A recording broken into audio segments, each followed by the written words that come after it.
Mabilisang balitaan, komprehensibo at totoo sa loob ng 1 minuto.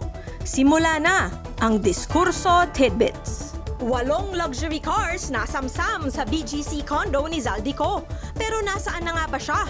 Nababagalan ka ba sa hustisya o nananalig ka sa tibay ng due process? Bilyon-pisong proyekto ni Villanueva, doktor para sa bayan o doktor para sa bulsa?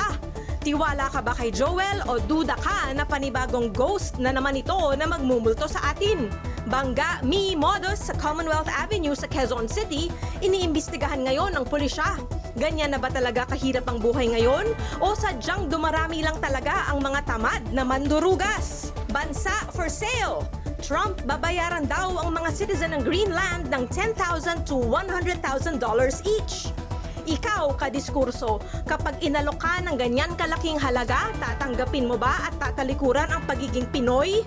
Balitang mabilis, komprehensibo at totoo. Yan ang Diskurso Tidbits. Basahin ang tungkol sa lahat ng yan at sa marami pang ibang nakatutuwa at makabuluhang balita sa diskurso.ph.